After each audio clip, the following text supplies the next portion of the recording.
আসসালামু আলাইকুম। সুপ্রিয় শিক্ষার্থীবৃন্দ, কেমন আছো তোমরা? আশা করি সকলে ভালো আছো।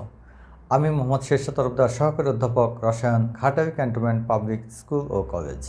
আজকে তোমাদেরকে আমার রসায়ন ক্লাসে স্বাগতম। আজকে আমরা রসায়ন দ্বিতীয় পত্রের জৈব রসায়ন থেকে ধারাবাহিক আলোচনার অংশ হিসেবে আমরা অ্যালকেন ও অ্যালকিনের প্রস্তুতি ও শনাক্তকরণ নিয়ে আলোচনা করব। তো শিক্ষার্থীবৃন্দ, আমরা শুরুতেই অ্যালকেন এর প্রস্তুতি নিয়ে আলোচনা করব। তোমরা জানো যে সকল হাইড্রোকার্বনের মধ্যে কার্বন কার্বন একক বন্ধন থাকে, সেই সকল মুক্ত শিকল হাইড্রোকার্বনকে বলা হয়ে থাকে অ্যালকেন। অ্যালকেনকে প্রস্তুত করার জন্য অনেকগুলো পদ্ধতি রয়েছে। আমরা পর্যায়ক্রমে এক একটি পদ্ধতি দেখব।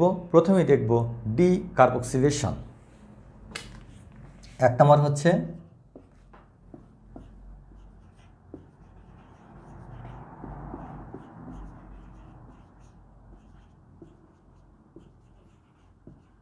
D carboxylation. এখানে লক্ষ্য করো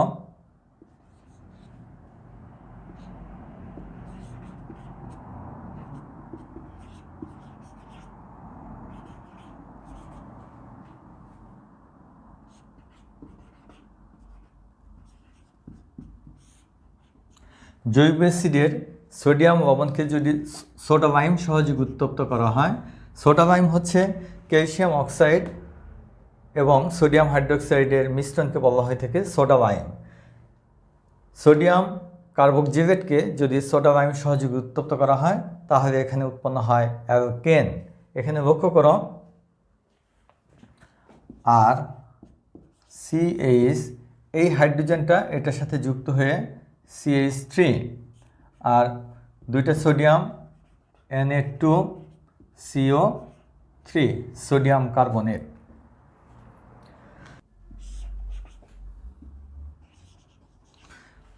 তাহলে এটার সাথে এই হাইড্রোজেনটা যুক্ত হয়ে যাবে মিথেন CH4, আর উৎপন্ন হচ্ছে Na2CO3। তাহলে তোমরা দেখতে পাচ্ছ যে মূল যৌগের যে কার্বন পরমাণু রয়েছে দুইটা, সেখান থেকে একটি এইখান থেকে যে COO, এটা কার্বন ডাইঅক্সাইড রূপে সোডিয়ামের সাথে যুক্ত হয়ে সোডিয়াম কার্বনেট গঠন করেছে, আর এই হাইড্রোজেনটি এটার সাথে যুক্ত হয়ে মিথেন উৎপন্ন করেছে। অর্থাৎ উৎপন্ন যৌগে কার্বন পরমাণু সংখ্যা মূল যৌগের চাইতে একটি কম থাকে। তাহলে এখানে আমরা আরেকটি উদাহরণ দেখি, CH3 CH2 COONA। একইভাবে NaOH CaO CH3 CH3, আর হচ্ছে আমাদের সোডিয়াম কার্বনেট। লক্ষ্য করো যে তাহলে এইভাবে আমরা সকল ধরনের অ্যালকেনকে এই প্রক্রিয়া আমরা প্রস্তুত করতে পারি। এটি অ্যালকেন প্রস্তুতির একটি সাধারণ পদ্ধতি। এ পর্যায়ে দেখো আমরা 2 নম্বর আরেকটি পদ্ধতি দেখি।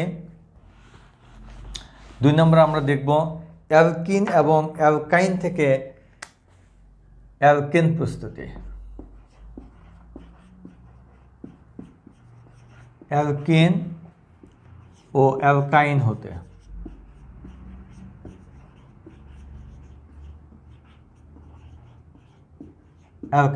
লক্ষ্য করো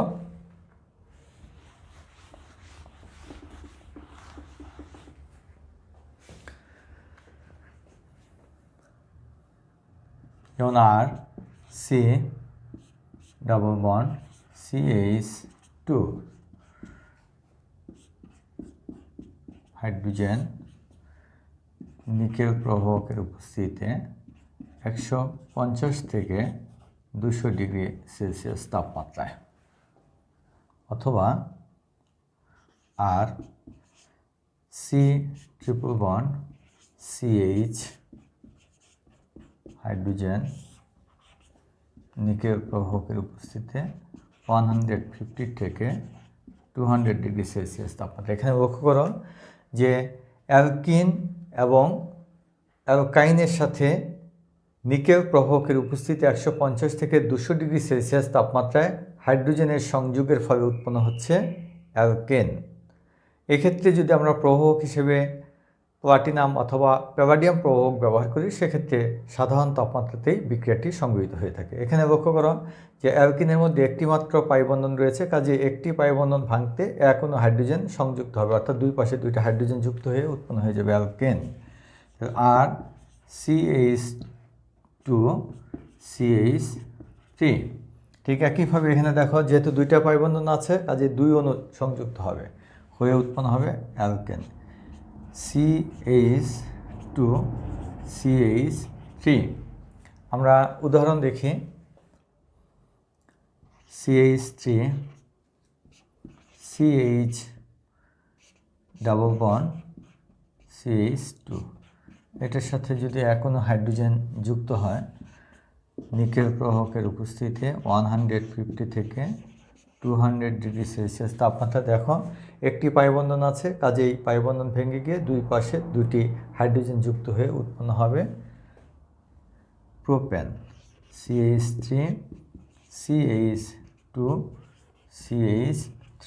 দেখো এন প্রোপেন। একইভাবে যদি আমরা অ্যালকাইন নিতাম, সি ট্রিপল বন্ড CH, দুইটা পাইবন্ধন আছে, কাজে আমরা যদি দুই অণু হাইড্রোজেন যুক্ত করি নিকেল প্রবাহকের উপস্থিতিতে 150 থেকে 200 ডিগ্রি সেলসিয়াস তাপমাত্রায়, তাহলে দুই অণু হাইড্রোজেন যুক্ত হয়ে এখানে উৎপন্ন হবে প্রোপেন CH3 CH2 CH3। তাহলে এভাবে আমরা অ্যালকিন এবং অ্যালকাইন থেকে হাইড্রোজেনেশনের মাধ্যমে আমরা অ্যালকেন প্রস্তুত করতে পারি। এরপরে দেখো উডস বিক্রিয়ার মাধ্যমে।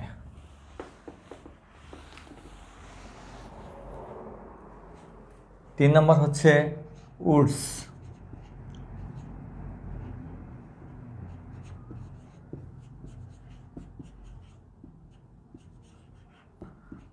উডস বিক্রিয়া দ্বারা এক্ষেত্রে শুষ্ক ইথার দ্রাবকে দ্রবীভূত হ্যালোজেন অ্যালকেনের সাথে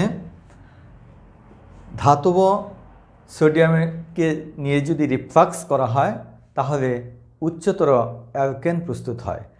এই অ্যালকেন প্রস্তুতির বিক্রিয়াটিকেই বিজ্ঞানী উডসের নাম অনুসারে উডস বিক্রিয়া বলা হয়ে থাকে। এখানে লক্ষ্য করো, অ্যালকাইল হ্যালাইডের সাথে এক্স আর শুষ্ক ইথার দ্রাবকে দ্রবীভূত অ্যালকাইল হ্যালাইড বা হ্যালোজেন অ্যালকেনের সাথে ধাতব সোডিয়াম নিয়ে যদি রিফ্লেক্স করা হয়, তাহলে উচ্চতর অ্যালকেন উৎপন্ন হয়। দুইটা হ্যালোজেন সোডিয়ামের সাথে যুক্ত হয়ে সোডিয়াম হ্যালাইড গঠন করবে, আর যুক্ত হয়ে উৎপন্ন হবে অ্যালকেন সোডিয়াম হ্যালাইড। আমরা একটা উদাহরণ নেই, যেমন এখানে আমরা নেই CH3 CH2I, ইথাইল আয়োডাইড নিলাম, এর সাথে ধাতব সোডিয়াম, আর কোনো ইথাইল আয়োডাইড CH2 CH3 শুষ্ক ইথার তাহলে এখানে দেখো যে শুষ্ক ইথার দ্রাবকে দ্রবীভূত ইথাইল আয়োডাইডের দুই অণুর সাথে দুই অণু ধাতব সোডিয়ামের বিক্রিয়ায় এই অংশটুকুর সাথে যুক্ত হয়ে উৎপন্ন হচ্ছে N butane CH3 CH2 CH2 CH3।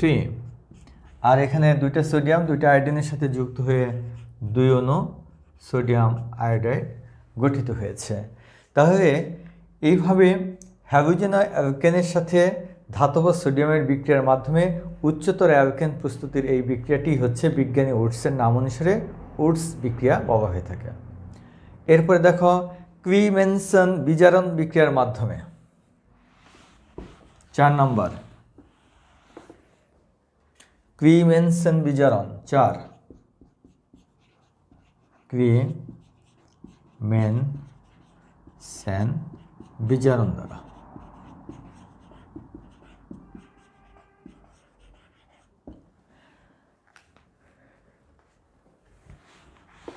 এখানে লক্ষ্য করো যে এক্ষেত্রে কার্বনাইল যৌগসমূহকে যদি জিঙ্ক অ্যামালগাম এবং হাইড্রোক্লোরিক অ্যাসিড সহযোগে যদি বিজারিত করা হয়, তাহলে কার্বনাইল যৌগের কার্বনাইল মূলক বিজারিত হয়ে মিথিলিন মূলকে রূপান্তরিত হয়ে উৎপন্ন করে সম্পৃক্ত হাইড্রোকার্বন অর্থাৎ অ্যালকেন। এই অ্যালকেন প্রস্তুতির এই বিক্রিয়াটিকে বলা হয় ক্রিমেনসেন বিজারণ। তাই লক্ষ্য করো, যেমন আর C double bond H R zinc amalgam এবং হাইড্রোক্লোরিক অ্যাসিডের বিক্রিয়ায় যে হাইড্রোজেন উৎপন্ন হবে, সেই হাইড্রোজেন কার্বনাইল যৌগের এই কার্বনাইল মূলককে বিজারিত করে উৎপন্ন করবে মিথিলিন। তাহলে এখানে হচ্ছে আর CH2H আর অক্সিজেনটা উৎপন্ন হবে পানি। তাহলে এখানে তোমরা দেখতে পাচ্ছ যে 4টা অক্সিজেন হাইড্রোজেন, তার মধ্যে 2টা হাইড্রোজেন অক্সিজেনের সাথে যুক্ত হয়ে পানি উৎপন্ন হয়ে গেছে, আর 2টা হাইড্রোজেন এখানে যুক্ত হয়ে এখানে উৎপন্ন হচ্ছে মিথিলিন। তাহলে শিক্ষার্থীবৃন্দ, এখানে একটি অনুধাবনমূলক প্রশ্ন আসে, এটা খুবই ইম্পর্টেন্ট একটি প্রশ্ন। যদি কখনো এরকম হয় যে কিভাবে কার্বনাইল মূলককে তুমি মিথিলিন মূলকে পরিণত করবে, দেখো এই যে এটা হচ্ছে কার্বনাইল মূলক, এটি হচ্ছে মিথিলিন মূলক, তাহলে অবশ্যই তোমরা এই ক্রিমেনসন বিজারণ বিক্রিয়াটি ব্যবহার করে কোশ্চেনের উত্তরটি করবে। এবার আমরা উদাহরণ দেখি। CH3C ডাবল বন্ড ও, এটা নিয়ে আমরা টেলডিহাইড, আর একটা কিটোন নেই CH3CO CH3।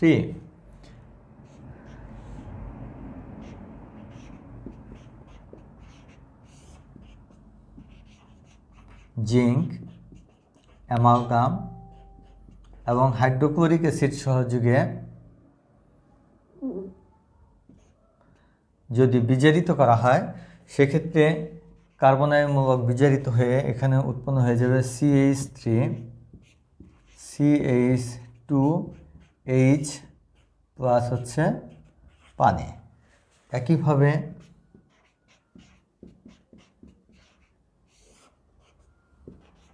জিঙ্ক অ্যামালগাম এবং হাইড্রোক্লোরিক অ্যাসিডের বিক্রিয়ায় প্রোপান 2-কে যদি বিজারণ করা হয়, সেখানে এখানে উৎপন্ন হবে CH2CH3 প্লাস হচ্ছে পানি। তাহলে তোমরা লক্ষ্য করো যে ইথানলকে যদি বিজারিত করা হয় জিঙ্ক অ্যামালগাম এবং হাইড্রোক্লোরিক অ্যাসিড সহযোগে, সেক্ষেত্রে আমরা পাচ্ছি ইথেন। আর প্রোপান 2-কে যদি জিঙ্ক অ্যামালগাম এবং হাইড্রোক্লোরিক অ্যাসিড সহযোগে বিজারিত করা হয়, সেক্ষেত্রে আমরা পাচ্ছি প্রোপেন। তাহলে কার্বনাইল যৌগকে এই যৌগ থেকে সম্পৃক্ত হাইড্রোকার্বন বা অ্যালকেন প্রস্তুতির এই বিক্রিয়াগুলোই হচ্ছে আমাদের ক্রিমেনসন বিজারণ। এরপরে দেখব আমরা আরও একটি অ্যালকেন প্রস্তুতির বিক্রিয়া দেখব। এটিও একটি অত্যন্ত পরিচিত বিক্রিয়া, গ্রিগনার্ড বিকারকের আর্দ্র বিশ্লেষণ দ্বারা। 5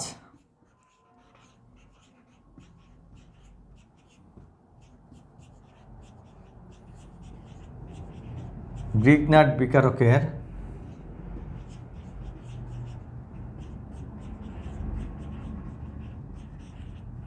আর্দ্র বিশ্লেষণ দ্বারা অ্যালকেন প্রস্তুতি। আমরা উপরের গুলো একটু মুছে দিই, উপরে বিক্রিয়া ভালো করে তোমরা দেখতে পাবে। তবে গ্রিগনার্ড বিকারকের আর্দ্র বিশ্লেষণ দ্বারা তোমরা জানো যে গ্রিগনার্ড বিকারক হচ্ছে শুষ্ক ইথারে হ্যালোজেনা অ্যালকেনের সাথে ম্যাগনেসিয়াম চূর্ণের বিক্রিয়ায় যে অ্যালকাইল ম্যাগনেসিয়াম হাইড্রাইড উৎপন্ন হয়, এটা কি বলা হয়? বিজ্ঞানী ভিক্টর গ্রিগনার্ডের নাম অনুসারে এই বিকারককে বলা হয় গ্রিগনার্ড বিকারক। তাই সেই বিকারককে যদি আমরা আর্দ্র বিশ্লেষণ করি, তাহলে খুব সহজেই অ্যালকেন প্রস্তুত করা যায়। তাহলে এ পর্যায়ে আমরা সেই বিক্রিয়াটি দেখব। লক্ষ্য করো, অ্যালকাইল ম্যাগনেসিয়াম হ্যালাইড, এটা হচ্ছে গ্রিগনার্ড বিকারক। এটাকে যদি আমরা আর্দ্র বিশ্লেষণ করি, তাহলে এখানে দেখো এই আর এর সাথে এই হাইড্রোজেনটা যুক্ত হয়ে এখানে হয়ে যাচ্ছে অ্যালকেন, আর ম্যাগনেসিয়ামের সাথে এটা যুক্ত হয়ে ম্যাগনেসিয়াম হাইড্রোক্সি এই হ্যালাইড। আমরা উদাহরণ নেই, ধরো এখানে যদি আমরা মিথাইল ম্যাগনেসিয়াম আয়োডাইড নেই, তাহলে এখানে এটাকে যদি আদ্র বিশ্লেষণ করি, সেক্ষেত্রে এটার সাথে এইচটা যুক্ত হয়ে এখানে উৎপন্ন হয়ে যাবে CH4 মিথেন, আর এখানে উৎপন্ন হয়ে যাবে ম্যাগনেসিয়াম হাইড্রোক্সি আয়োডাইড। কার্বন চেইনটা যদি একটু বাড়িয়ে নেই, CH3 CH2 ম্যাগনেসিয়াম আয়োডাইড, এটাকে যদি আমরা আদ্র বিশ্লেষণ করি, লক্ষ্য করো ইথাইল ম্যাগনেসিয়াম আয়োডাইড আদ্র বিশ্লেষণ করে এটার সাথে হাইড্রোজেনটা যুক্ত হয়ে এখানে উৎপন্ন হয়ে যাবে CH3 CH2 CH3, আর উৎপন্ন হচ্ছে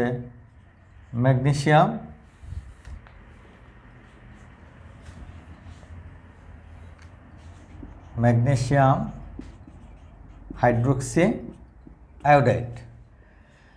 তাহলে এভাবে অ্যালকেন সমগোত্রী শ্রেণীর যত সদস্য আছে এইভাবে গ্রিগনার্ড বিকারকের আদ্র বিশ্লেষণের মাধ্যমে আমরা খুব সহজেই প্রস্তুত করতে পারি। আমাদের সর্বশেষ অ্যালকেন প্রস্তুতির আমরা আরও একটি বিক্রিয়া দেখব, যে বিক্রিয়াটি অত্যন্ত পরিচিত একটি বিক্রিয়া, যাকে আমরা বলে থাকি কোব সংশ্লেষণ। তাহলে এরপরের যে বিক্রিয়াটা আমরা দেখব সেটা হচ্ছে কোব সংশ্লেষণ। ইতিমধ্যেই আমরা পাঁচটি পদ্ধতি পড়ে ফেলেছি। এটা হচ্ছে আমাদের 6 নম্বর পদ্ধতি, কোব সংশ্লেষণ। এই কোব সংশ্লেষণটি জার্মান বিজ্ঞানী কোবের নাম অনুসারে উচ্চতর অ্যালকেন প্রস্তুতির এই বিক্রিয়াটিকে বলা হচ্ছে কোব সংশ্লেষণ। এক্ষেত্রে জৈব অ্যাসিডের সোডিয়াম বা পটাশিয়াম লবণকে যদি তড়িৎ বিশ্লেষণ করা হয়, তাহলে অ্যানোডে উৎপন্ন হয় সম্পৃক্ত হাইড্রোকার্বন অর্থাৎ অ্যালকেন। তবে আমরা শুরুতে বিক্রিয়াটা দেখে নেই। যেমন RCH, আমরা একটু পিছিয়ে লিখি তাহলে তোমাদের দেখতে সহজ হবে। যেমন RCH2 C ডাবল ও, এটাকে যদি আমরা আদ্র বিশ্লেষণ করি, তড়িৎ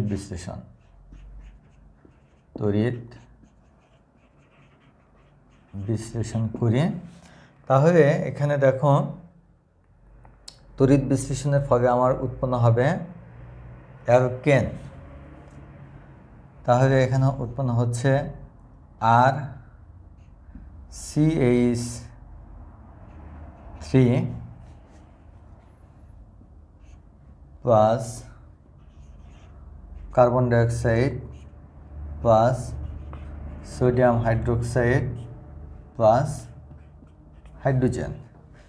এখানে আমরা 2 দিলাম, এখানে 2 দিলাম, তাহলে এটা 2টা, এখানে আমরা 2 দিলাম, এখানেও 2 দিলাম। তাহলে তোমরা দেখতে পাচ্ছ CO, এটা সোডিয়াম আমাদের 2টা, ঠিক আছে। তাহলে এখানে আমাদের কার্বন ডাইঅক্সাইড 2টা, আর এখানে হচ্ছে 2টা, আমাদের 4টা মিলে গেছে। তাহলে এইটা হচ্ছে আমাদের অ্যানোডে, আর এটা উৎপন্ন হচ্ছে ক্যাথোডে। আমরা একটা স্পেসিফিক বিক্রিয়া নিই। ধরো এখানে যদি আমরা CH3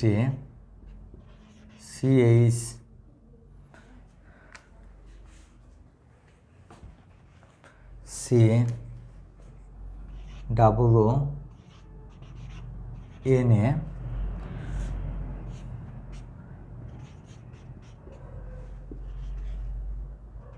টু তড়িৎ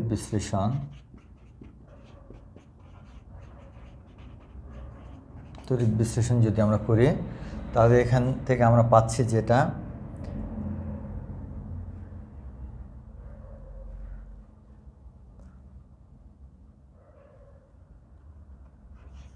CH3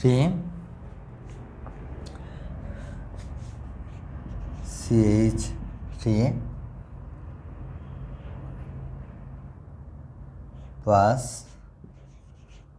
carbon dioxide plus sodium hydroxide plus hydrogen. তাহলে শিক্ষার্থীবৃন্দ এখানে আমরা 2 দিলাম।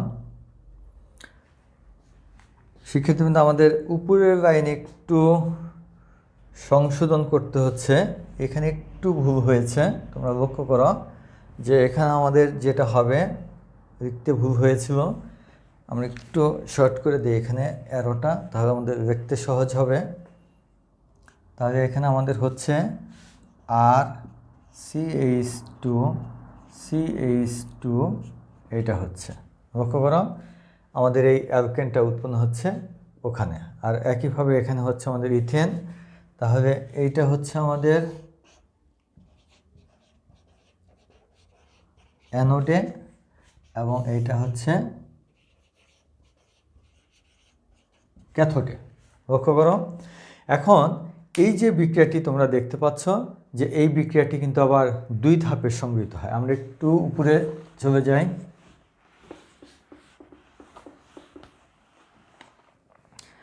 প্রথম ধাপে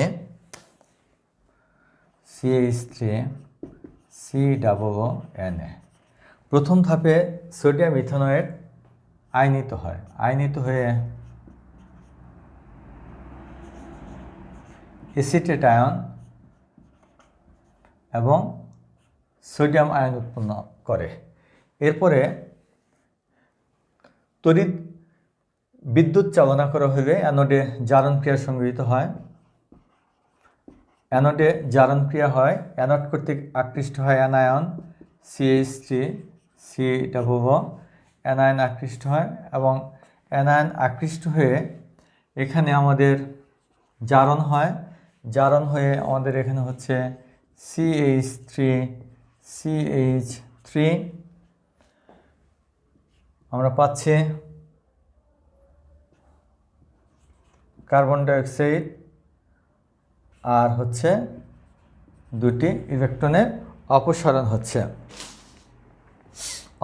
হচ্ছে।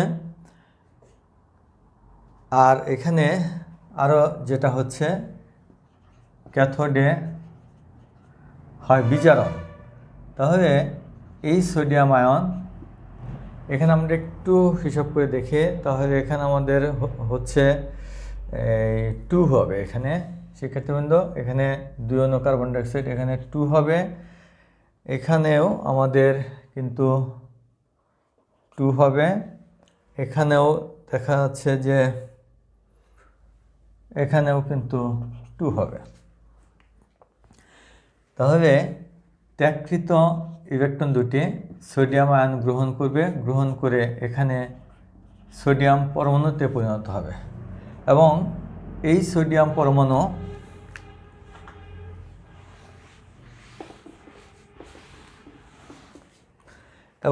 সোডিয়াম পরমাণু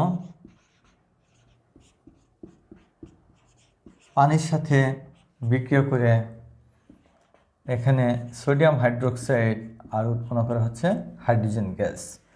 তাহলে আমরা একটু সমতা করে দেই, এখানে হচ্ছে 2, তাহলে এখানে আমরা দিব 2 হাইড্রোক্সাইড আর উৎপন্ন হচ্ছে হাইড্রোজেন।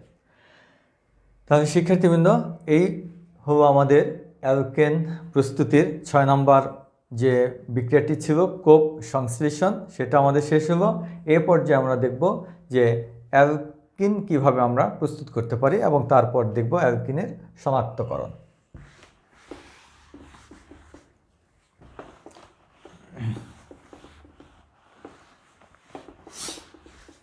এই পর্যায়ে দেখো আমরা অ্যালকিনকে কিভাবে প্রস্তুত করতে পারি।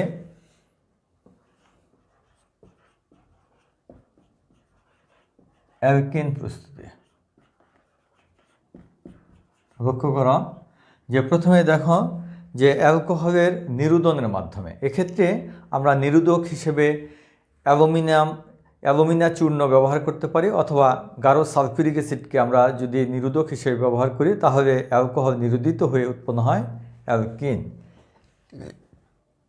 দেখো আর CH2OH অ্যালকোহলকে যদি আমরা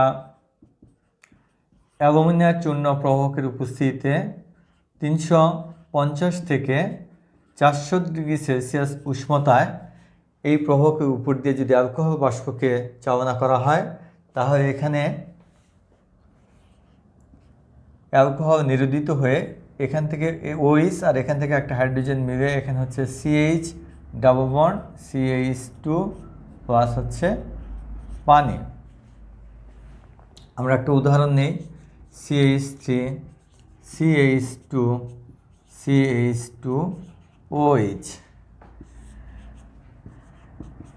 অ্যালুমিনিয়াম অক্সাইড 350 থেকে 400 ডিগ্রি সেলসিয়াস তাপমাত্রায় যদি উত্তপ্ত করা হয় তাহলে অ্যালকোহল অণু থেকে এক অণু পানি অপসারিত হয়ে উৎপন্ন হয়েছে প্রোপিন।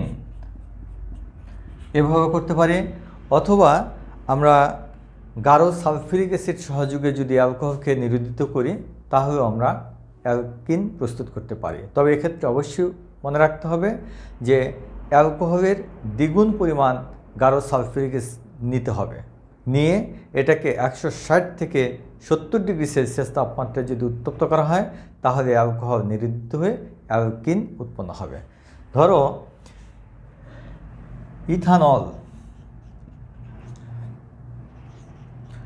ইথানলকে যদি আমরা দ্বিগুণ পরিমাণ গাঢ় সালফিউরিক অ্যাসিডের সাথে মিশ্রিত করে উত্তপ্ত করি, প্রথম দিকে 100 ডিগ্রি সেলসিয়াস তাপমাত্রায়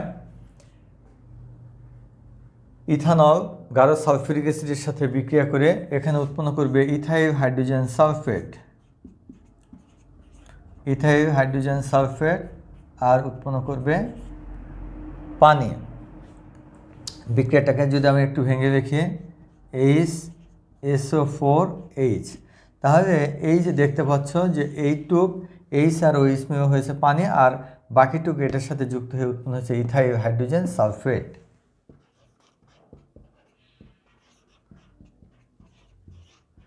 এই ইথাইল হাইড্রোজেন সালফেটকে যদি 160 থেকে 170 ডিগ্রি সেলসিয়াস তাপমাত্রায় উত্তপ্ত করা হয়, এটার সাথে এই পাশ থেকে একটা হাইড্রোজেন যুক্ত হয়ে উৎপন্ন হবে সালফিউরিক অ্যাসিড।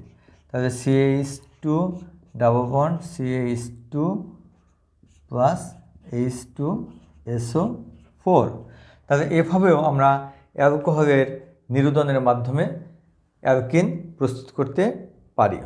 এ পর্যায়ে দেখো অ্যালকাইল হ্যালাইড থেকে অ্যালকিন প্রস্তুতি।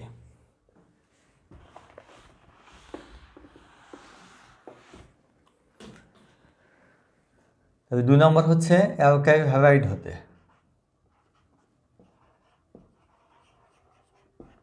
অ্যালকাইল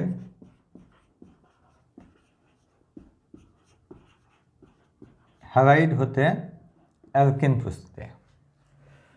আমরা যদি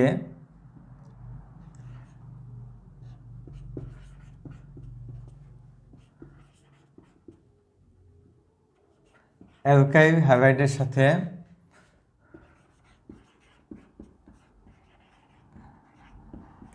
অ্যালকোহলিক কস্টিক পটাশ দ্রবণের সাথে বিক্রিয়া করাই তাহলে এখানে উৎপন্ন হবে alkyne CH double bond CH2KX plus হচ্ছে পানি। এখানে লক্ষ্য করো যে এই বিক্রিয়াটিকে বলা হয় বিটা অপসারণ বিক্রিয়া, কারণ এখানে লক্ষ্য করো যে এইখানে এই হ্যালোজেনটি এই কার্বনের সাথে যুক্ত আছে, এটা হচ্ছে আলফা কার্বন, এটা হচ্ছে বিটা কার্বন। তাহলে এক্ষেত্রে অ্যালকোহলিক কস্টিক পটাশ দ্রবণের সাথে হ্যালোজেন অ্যালকেনের বিক্রিয়ায় আলফা কার্বন থেকে হ্যালোজেন পরমাণু, বিটা কার্বনের এইখান থেকে একটি হাইড্রোজেন পরমাণু মিলে হাইড্রোজেন হ্যালাইড রূপে অপসারিত হয়ে উৎপন্ন হয় অ্যালকিন। আর এই হাইড্রোজেন হ্যালাইড এটার সাথে বিক্রিয়া করে পটাশিয়াম হ্যালাইড এবং পানি উৎপন্ন হয়। এই জন্য এই বিক্রিয়াটিকে বলা হয় বিটা অপসারণ বিক্রিয়া। যেহেতু হাইড্রোজেন হ্যালাইড অপসারিত হয়েছে, এই জন্য এই বিক্রিয়াটিকে ডিহাইড্রোহ্যালোজিনেশনও বলা হয়ে থাকে। আমরা একটি উদাহরণ দেখব এ পর্যায়ে, যেমন CH3CH2Br, এটার সাথে যদি আমরা অ্যালকোহলীয় কস্টিক পটাশ দ্রবণের বিক্রিয়া করি, সেক্ষেত্রে আমরা এখানে পেয়ে যাব CH3CH2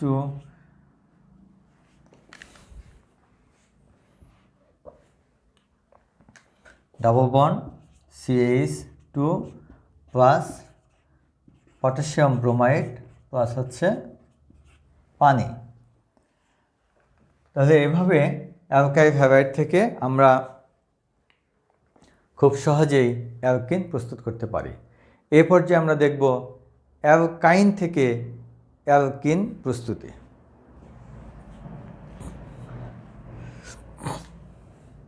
তিন নম্বর দেখব অ্যালকাইন হতে অ্যালকিন প্রস্তুতি। আর সি ট্রিপল বন্ড CH, এটার সাথে যদি আমরা হাইড্রোজেনের বিক্রিয়া করি এবং প্রভাবক হিসেবে যদি প্যালাডিয়াম এবং সাথে যদি বেরিয়াম সালফেট দেওয়া হয়, তাহলে লক্ষ্য করো যে বেরিয়াম সালফেটের উপস্থিতিতে প্যালাডিয়াম ও বেরিয়াম সালফেটের উপস্থিতিতে যদি অ্যালকাইনের সাথে হাইড্রোজেনের বিক্রিয়া ঘটানো হয়, সেক্ষেত্রে একটি মাত্র পাই বন্ধন ভেঙে এক অণু হাইড্রোজেন সংযোজিত হয়ে উৎপন্ন হয় অ্যালকিন। তাহলে CH ডাবল বন্ড CH2। শিক্ষার্থীবৃন্দ, তোমরা আজকেই এই শুরুর দিকে আমি একটি বিক্রিয়া লিখেছিলাম যে নিকেল প্রভাবকের উপস্থিতিতে যদি আমরা হাইড্রোজেনের সংযোগ ঘটাই 150 থেকে 180 ডিগ্রি সেলসিয়াস তাপমাত্রায়, তোমরা সেখানে দেখছো যে দুই অণু হাইড্রোজেন যুক্ত হয়ে কিন্তু উৎপন্ন হয়েছে অ্যালকেন। কিন্তু এক্ষেত্রে প্যালাডিয়ামের সাথে যে বেরিয়াম সালফেট আমরা ব্যবহার করেছি, এখানে বেরিয়াম সালফেট হচ্ছে প্রভাবক বিষ। এই প্রভাবক বিষ প্যালাডিয়াম প্রভাবকের প্রভাবন ক্রিয়াকে হ্রাস করে দেওয়ার কারণে এই অ্যালকাইনের সাথে হাইড্রোজেন সংযোজন বিক্রিয়াটি নিয়ন্ত্রিত হয়, যে কারণে এক অণু হাইড্রোজেন সংযুক্ত হয়ে উৎপন্ন হচ্ছে অ্যালকিন। আমরা একটি উদাহরণ দেখি, CH3C triple bond CH plus হচ্ছে হাইড্রোজেন প্যালাডিয়াম বেরিয়াম সালফেট, তাহলে আমাদের এখানে উৎপন্ন হচ্ছে CH3CH ডাবল বন্ড CH2। তাহলে দেখতে পাচ্ছ যে প্রোপাইন থেকে আমরা পাচ্ছি প্রোপিন। এরপরে আমরা দেখি সর্বশেষ অ্যালকাইন প্রস্তুতির আরও একটি বিক্রিয়া বা পদ্ধতি আমরা দেখব, সেটি হচ্ছে পেট্রোলিয়াম থেকে। সাধারণত পেট্রোলিয়াম থেকে প্রাপ্ত যে উচ্চতর অ্যালকেনগুলো রয়েছে, সেই অ্যালকেনগুলোকে যদি আমরা প্রভাবকীয় বিযোজন করি, সেক্ষেত্রে আমরা অ্যালকিন সেখান থেকে পেয়ে থাকি। এবং তোমরা জানো যে পেট্রোলিয়ামের আংশিক পাতনে যে কেরোসিন পাওয়া যায়, সেই কেরোসিনের একটি অন্যতম প্রধান উপাদান হচ্ছে আমাদের ডোডেকেন।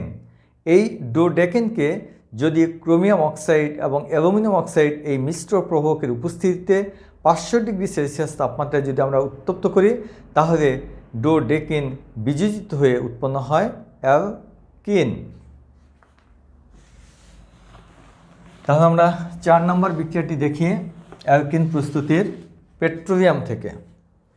4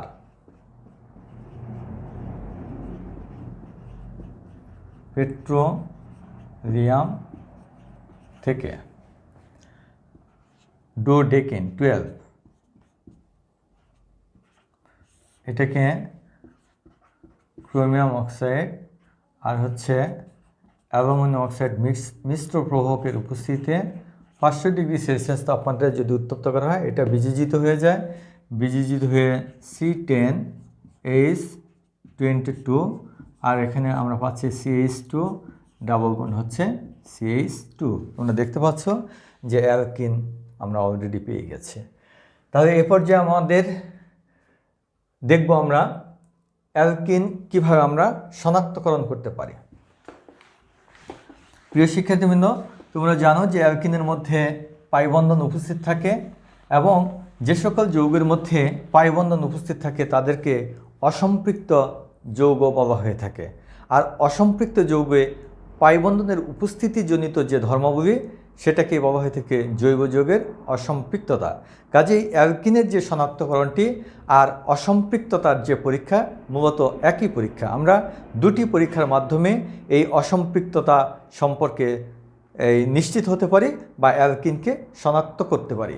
তবে প্রথম পরীক্ষাটি হচ্ছে আমরা দেখব, প্রথম পরীক্ষাটির নাম হচ্ছে ব্রোমিন দ্রবণ পরীক্ষা।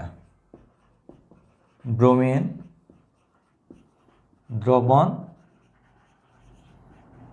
পরীক্ষা। আর 2 নম্বর পরীক্ষাটি হচ্ছে বিয়ার পরীক্ষা। বিয়ার। তাহলে লক্ষ্য করা যে ব্রোমিন দ্রবণ পরীক্ষা, ব্রোমিন দ্রবণ পরীক্ষাটি হচ্ছে কার্বন টেট্রাক্লোরাইড এ দ্রবীভূত ব্রোমিনের লাল বর্ণের দ্রবণ যদি অসম্পৃক্ত যৌগ অর্থাৎ অ্যালকিনের সাথে যদি যুক্ত করা হয় তাহলে তাৎক্ষণিকভাবে ব্রোমিনের লাল বর্ণ বিদরিত হয়ে যায় এবং এর মাধ্যমে প্রমাণিত হয় যে জৈব যৌগটির মধ্যে পাই বন্ধন উপস্থিত আছে, অর্থাৎ জৈব যৌগটি অ্যালকিন। আমরা একটি উদাহরণ নেই। ধরো CH2 ডাবল বন্ড CH2, এটার সাথে যদি আমরা কার্বন টেট্রাক্লোরাইডে দ্রবীভূত ব্রোমিনের লাল বর্ণের দ্রবণ নেই তাহলে পাই বন্ধনটি ভেঙে গিয়ে দুই পাশে দুইটা ব্রোমিন পরমাণু সংযুক্ত হয়ে সম্পৃক্ত হাইড্রোকার্বনে রূপান্তরিত হবে CH2 CH2 CH2। এই যৌগটি হচ্ছে আমাদের বর্ণহীন এবং এই বর্ণহীন হওয়ার মাধ্যমেই আমরা বুঝতে পারি যে যৌগটি ছিল আমাদের অসম্পৃক্ত হাইড্রোকার্বন। এরপর হচ্ছে 2 নম্বর বিয়ার পরীক্ষা। বিয়ার পরীক্ষাটি হচ্ছে অসম্পৃক্ত জৈব যৌগের সাথে যদি আমরা ক্ষারীয় পটাশিয়াম পারম্যাঙ্গানেট এর গোলাপি বর্ণের দ্রবণ যোগ করা হয় এবং সেক্ষেত্রে যদি গোলাপি বর্ণটি বর্ণহীন হয়ে যায় তার মাধ্যমে প্রমাণিত হয় যে জৈব যৌগটির মধ্যে পাই বন্ধন উপস্থিত ছিল। তবে এক্ষেত্রে আমরা উদাহরণ লিখি CH2 ডাবল বন্ড CH2 পানি জার্মান অক্সিজেন এবং এটা আমরা পাচ্ছি ক্ষার মিশ্রিত পটাশিয়াম পারম্যাঙ্গানেটের সাথে বিক্রিয়ার ফলে পানি এবং জার্মান অক্সিজেন পাওয়া যাচ্ছে এবং এদের সাথে এটার বিক্রিয়ার ফলে এখানে পাওয়া যাচ্ছে CH2 CH2 OH। এটির নাম হচ্ছে ইথিলিন গ্লাইকল। ইথিলিন গ্লাইকল এই যৌগটি হচ্ছে আমাদের বর্ণহীন। তাহলে এই দুটি পরীক্ষার মাধ্যমে আমরা জৈব যৌগের অসম্পৃক্ততা সম্পর্কে ধারণা পাই এবং এই দুটি অ্যালকিনের শনাক্তকরণ পরীক্ষা নামে পরিচিত। তো শিক্ষার্থীবৃন্দ, তোমরা রিয়াকশনগুলো মনে রাখার জন্য বারবার খাতায় অনুশীলন করবে, তাহলে অবশ্যই তোমরা মনে রাখতে পারবে। অনুশীলনের কোনো বিকল্প নেই রিয়াকশন মনে রাখার জন্য। আজকের পাঠ তাহলে এখানেই শেষ করছি। তোমরা সবাই ভালো থাকবে এই প্রত্যাশায় এখানেই বিদায় নিচ্ছি। সকলকে আন্তরিক ধন্যবাদ। আল্লাহ হাফেজ।